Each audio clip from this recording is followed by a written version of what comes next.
Hello दोस्तों, स्वागत है आपका कैरियर विल स्टडी में। आज मैं आपके लिए लेकर आई हूँ क्लास 8 की सब्जेक्ट है हमारे पास मैथ और उसकी अभ्यास है 16B। आज मैं आपको अपनी इस वीडियो में अभ्यास 16B का फुल सॉल्यूशन बहुत ही आसान और अच्छे तरीके से कराऊंगी।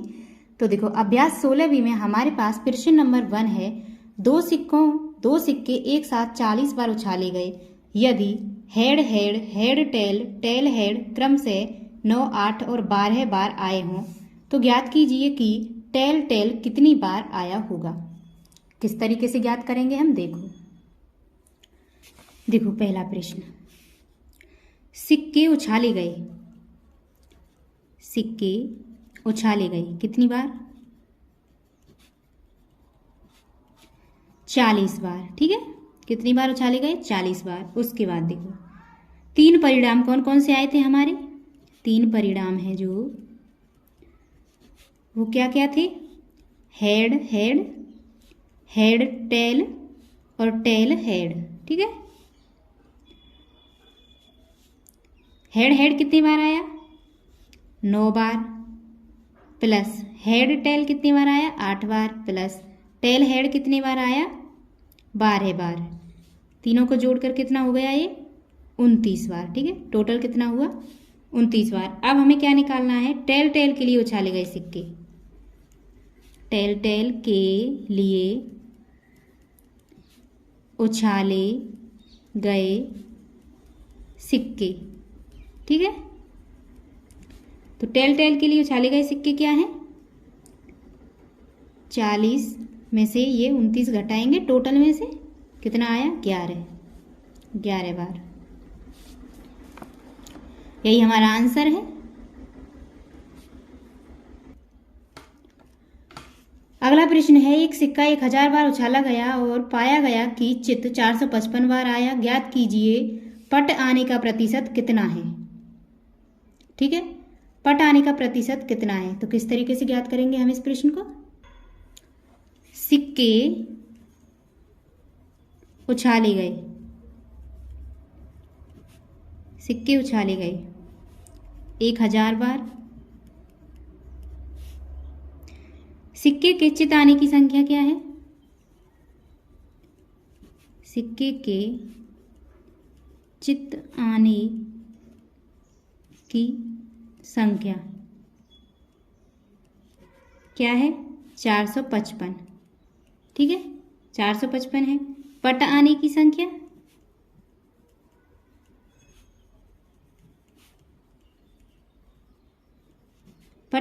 संख्या क्या है? 1000 माइनस 455। 1000 से 455 गए तो 545। ठीक है, तो देखो 1000 बार उछालने पर पट आने की संख्या, 1000 बार उछालने पर पट आने की संख्या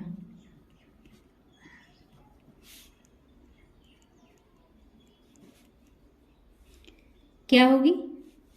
545। तो देखो, तो 100 बार उछालने पर पट आने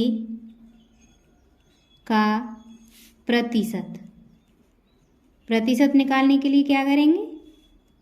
545 डिवाइड बाई 1000 गुणा 100 बराबर 2 जीरो से 2 जीरो कैंसिल, 10 का भाग देंगे 545 में तो 54.5%। यही आंसर आएगा। तीसरा प्रश्न है हमारे पास, 2 सिक्कों को एक साथ 40 बार उछालने पर देखा गया कि 2 चित्त 90 बार, एक चित्त 210 बार, कोई भी चित्त नहीं 100 बार। इनमें से प्रत्येक घटना के घटित होने का प्रतिशत ज्ञात कीजिए। कैसे करेंगे हम तीसरे प्रश्न को? देखो, 2 चित्तों का प्रतिशत क्या है? 2 चित्तों का प्रतिशत क्या है? 90 बटे 400 कर देंगे गुणा 100। 2 जीरो से 2 जीरो, 90 से 4 में 4 से 90 में भाग देंगे, कितनी बार जाएगा? 22.5%। ठीक है, उसके बाद क्या है, एक चित्त होने का प्रतिशत कैसे निकालेंगे?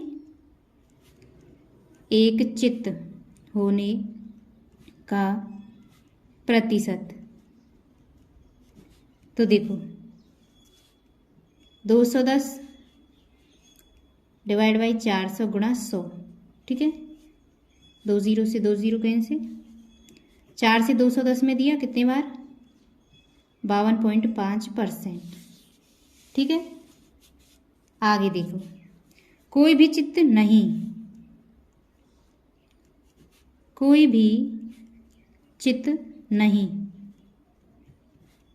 इसका प्रतिशत 100/400 गुणा 100। 4 से 100 में भाग देंगे, कितनी बार गया? 25%। यही हमारा आंसर है। तीसरे प्रश्न के पहला, दूसरा, तीसरा पॉइंट सभी मैंने आपको करा दिए हैं। चौथा प्रश्न है, एक पासे को 1000 बार फेंकने पर प्राप्त परिणामों 1 2 3 4 5 और 6 की बारंबारताएं निम्नांकित सारणी में दी हुई हैं। 1 2 3 4 5 6 में प्रत्येक के आने का प्रतिशत ज्ञात कीजिए। तो देखो परिणाम ये हैं और बारंबारताएं ये हैं। किस तरीके से ज्ञात करेंगे हम प्रतिशत? तो देखो किस तरीके से करेंगे हम चौथे प्रश्न को।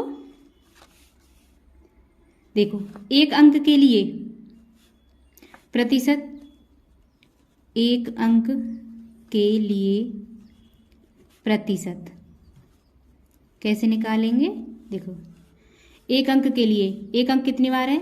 180 बार। टोटल कितना है? 1000 जो प्रश्न में दे रखा है, और गुणा 100। 2 0 से 2 0 कैंसिल, 1 0 से 1 0, कितना बचा? 18%, ठीक है। उसके बाद दो अंक के लिए 150/1000 गुणा 100। 3 0, ये 2 और 3, कितना हुआ? 15%, ठीक है। इसी तरह 3 अंक के लिए, 3 अंक के लिए क्या? 160/1000 गुणा 100, कितना बचा? 16%। 4 अंक के लिए निकालेंगे, 4 अंक के लिए, तो देखो 4 अंक के लिए है 140/1000 गुणा 100। 3 0 से 3 0, कितना? 14%। 5 अंक के लिए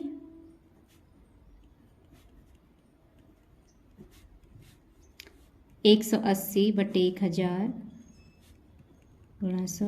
3 0 से ये इस तरह 18%, ठीक है। 6 अंक के लिए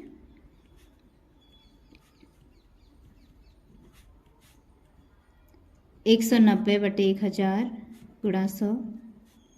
ये 3 0 इस तरह 19%। सभी का निकाल दिया है मैंने। चौथा प्रश्न कंप्लीट हो चुका है। उसके बाद 5वां प्रश्न है, 2 पासे एक साथ फेंके जाते हैं और पासों पर ऊपर आने वाले अंकों का योगफल लिया जाता है। निम्नांकित घटनाओं को समुच्चय के रूप में लिखिए। तो देखो पहला पॉइंट है प्राप्त योग सम संख्या हो। तो किस तरीके से हम इस प्रश्न को हल करेंगे? देखो, तो देखो पहले में प्राप्त योग क्या होना चाहिए? सम संख्या। एक पासे को हम फेंकते हैं, 2 पासे हैं उनको हम फेंकेंगे तो प्राप्त योग सम संख्या आना चाहिए उनका। देखो किस तरीके से हम पहले पासे को फेंकेंगे, उस पर क्या आया? 1 आया, और दूसरे पासे पर 1 आया, दोनों को ऐड करेंगे तो सम संख्या बन गया। इसी तरह पहले पासे पर अगर 1 आएगा, दूसरे पर 3, पहले पर 1 और दूसरे पर 5, उसके बाद पहले पर 1 और दूसरे पर नहीं, पहले पर 2 और दूसरे पर भी 2, तब सम बनेगा। पहले पर 2, दूसरे पर 4, इसी तरह पहले पर 2 और दूसरे पर 6, पहले 3, उसके बाद 1, फिर 3, उसके बाद 3, फिर 3, इसके बाद 5, अब 4 और उसके बाद 2, फिर पहले पर 4, दूसरे पर भी 4, पहले पर 4, दूसरे पर 6, उसके बाद पहले पर 5, दूसरे पर 1, पहले पर 5, दूसरे पर 3, इसी तरह पहले पर 5, दूसरे पर भी 5, पहले पर 6, दूसरे पर 2, इसी तरह पहले पर 6, दूसरे पर 4, पहले पर 6 और दूसरे पर भी 6। इन सभी घटनाओं में हमारा योग सम आएगा। ठीक है। इसी तरह दूसरा पॉइंट क्या है 5वें प्रश्न में कि प्राप्त योग 3 का अपवर्त्य हो। प्राप्त योग 3 का अपवर्त्य हो। इसको कैसे करेंगे? देखो, प्राप्त योग 3 का अपवर्त्य हो तो देखो 3 का पहले पासे पर 1 आएगा और दूसरे पर 2 आएगा, तो ये बन गया 3। 3 का अपवर्त्य का मतलब है कि 3 के पहाड़े में जो आएगा। ठीक है। तो देखो, पहले पर 1 दूसरे पर 5, इसी तरह पहले पर 2 दूसरे पर 1, पहले पर 2 दूसरे पर 4, पहले पर 3 दूसरे पर 3, पहले पर 3 दूसरे पर 6, पहले पर 4 दूसरे पर 2, पहले पर 4 दूसरे पर 5, पहले पर 5 दूसरे पर 1, पहले पर 5 दूसरे पर 4, 5 और 4 9 होंगे, हाँ, दूसरे पर 4। ठीक है। इसी तरह पहले पर 6 दूसरे पर 3, फिर पहले पर 6 दूसरे पर 6। सिर्फ इन्हीं घटनाओं में 3 का अपवर्त्य आएगा। ठीक है। उसके बाद तीसरा पॉइंट क्या है उसमें प्रश्न में? तीसरा पॉइंट है 5वें प्रश्न में कि प्राप्त योग 4 से न्यून हो। प्राप्त योग 4 से न्यून हो। ठीक है। 4 से न्यून हो तो देखो, पहले पर 1 दूसरे पर 1, पहले पर 1 दूसरे पर 2, पहले पर 2 दूसरे पर 1, तो यही 4 से न्यून होंगे बस। ठीक। उसके बाद आगे है चौथा पॉइंट, प्राप्त योग 10 से अधिक हो। तो देखो, अगर पहले पर 5 आया, दूसरे पर 6, कितना हुआ 11, 11 10 से अधिक है। इसी तरह अगर पहले पर 6 आया तो दूसरे पर 5, पहले पर 6 और दूसरे पर 6 आया तो आपका 5वां प्रश्न हो चुका है। उसके बाद है 6वां प्रश्न। 6वां प्रश्न है 3 सिक्के एक साथ उछाले जाते हैं तो निम्नांकित घटनाओं का समुच्चय के रूप में लिखिए। देखो, पहला है कोई चित्त प्रकट नहीं होता, दूसरा है केवल एक चित्त आता है। तो देखो, 3 सिक्के एक साथ उछाले जाते हैं, कोई चित्त नहीं आएगा, तो किस तरीके से लिखेंगे? तो चित्त नहीं आएगा तो इसका मतलब, चित्त का मतलब है हेड। ठीक है। तो क्या आएगा फिर? टेल आएंगे तीनों, टेल टेल टेल, इस तरीके से। केवल एक चित्त आता है, इसको क्या लिखेंगे? केवल एक चित्त आता है। तो देखो, पहले सिर्फ एक हेड आया तो दोनों क्या आएंगे? टेल। उसके बाद एक टेल दूसरा हेड और ये भी टेल, उसके बाद दोनों टेल और एक हेड। ठीक है। फिर कम से कम 2 चित्त प्रकट होते हैं। तो देखो, 2 हेड एक टेल, हेड टेल हेड, उसके बाद टेल और ये हेड और हेड। ठीक है। फिर तीनों चित्त आते हैं, इसका मतलब है तीनों हेड हैं। ये देखो। ठीक। अगला है हमारे पास 7वां प्रश्न, 2 पासों को एक साथ फेंकने पर दोनों पर सम अंकों के ऊपर आने की घटना का समुच्चय ज्ञात कीजिए। सम अंकों के आने का समुच्चय की घटना। तो देखो, 2 पासों को एक साथ फेंकने पर दोनों पर सम आने की, ठीक है, 2 पास हैं, उनको एक साथ फेंकेंगे तो दोनों पर सम आने की घटना। अगर हम पहला पासा फेंका उस पर क्या आएगा? 2, और दूसरे पर भी 2, तो हो गए सम। इसी तरह पहले पर 2 दूसरे पर 4, पहले पर 2 दूसरे पर 6, दूसरे पर 4, उसके बाद पहले पर 2 दूसरे पर 4, पहले पर भी 4, पहले पर 4 दूसरे पर 6, इस तरह पहले पर 6 दूसरे पर 2, पहले पर 6 दूसरे पर 4 और पहले पर 6 दूसरे पर भी 6। ठीक है। इस तरीके से 7वां प्रश्न हो जाएगा। 8वां है 2 पासों को एक साथ फेंकने पर दोनों पर विषम अंकों के ऊपर आने की घटना का समुच्चय लिखिए। तो देखो 8वें प्रश्न को कैसे करेंगे। देखो विषम अंक ऊपर आने की घटना का समुच्चय। तो देखो ऊपर आने का मतलब है पहला जो हमारा पासा है उसके ऊपर विषम अंक आना चाहिए। तो देखो पहला पासा हमने फेंका, उस पर क्या आया 1, दूसरे पर भी 1। पहला पासा फेंका उस पर 1, दूसरे पर 3, पहले पर 1, दूसरे पर 5। ठीक है, पहले पर 3 तो दूसरे पर 1, पहले पर 3 तो दूसरे पर 3। उसके बाद पहले पर 3, दूसरे पर 5, पहले पर 5, दूसरे पर 1, पहले पर 5, दूसरे पर 3, पहले पर 5, दूसरे पर भी 5। ठीक है, उसके बाद हमारा है 9वां प्रश्न। 9वां प्रश्न है दो पासों को एक साथ फेंकने पर अंकों का योग विषम संख्या आने का समुच्चय लिखिए। तो किस तरीके से लिखेंगे हम अंकों का योग विषम संख्या आने का समुच्चय। देखो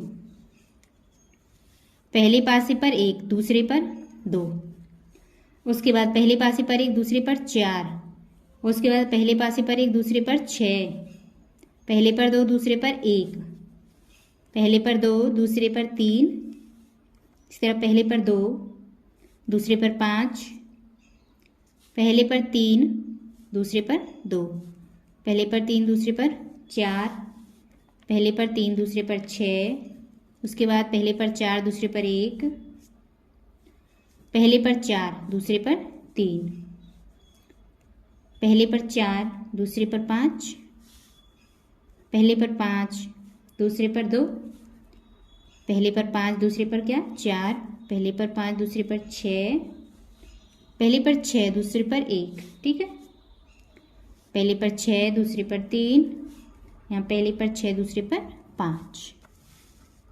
ठीक है, इस तरीके से 9वां प्रश्न भी हो जाएगा। उसके बाद है हमारे पास प्रश्न नंबर 10। दो पासों को एक साथ फेंकने पर अंकों का योग अभाज्य संख्या होने का समुच्चय लिखिए। किस तरीके से लिखेंगे हम देखो 10वें प्रश्न का उत्तर लिखेंगे हम इस तरीके से। अंकों का योग क्या अभाज्य संख्या। तो देखो पहले पासे पर 1, दूसरे पर 1, पहले पासे पर 1, दूसरे पर 2, पहले पासे पर 4, दूसरे पर 4, पहले पासे पर 1, दूसरे पर 4, पहले पासे पर 1, दूसरे पर 6, पहले पर 2, दूसरे पर 1, पहले पर 2, दूसरे पर 3, पहले पर 2, दूसरे पर 5, इसी तरह पहले पर 3, दूसरे पर 2, पहले पर 3, दूसरे पर 4, यहाँ पहले पर 4, दूसरे पर 1, यहाँ 4, फिर 3, यहाँ 5, फिर 2, फिर उसके बाद पहले पर 6, दूसरे पर 1, उसके बाद है पहले पर 6, दूसरे पर 5। तो इस तरह से क्या बनेगा ये अभाज्य संख्याओं का। ठीक है, तो 10वां प्रश्न भी आपका हो चुका है कंप्लीट। अगला है 11वां प्रश्न। एक लॉटरी में 100 इनाम है जबकि उसके 1 लाख टिकट बिके हैं। इस लॉटरी का एक टिकट खरीदने वाले व्यक्ति की इनाम जीतने की संभावना कितनी है। कैसे करेंगे हम इस प्रश्न को।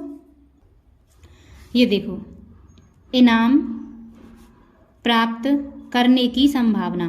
ठीक है, इनाम प्राप्त करने की संभावना कितनी है 1 बट्टे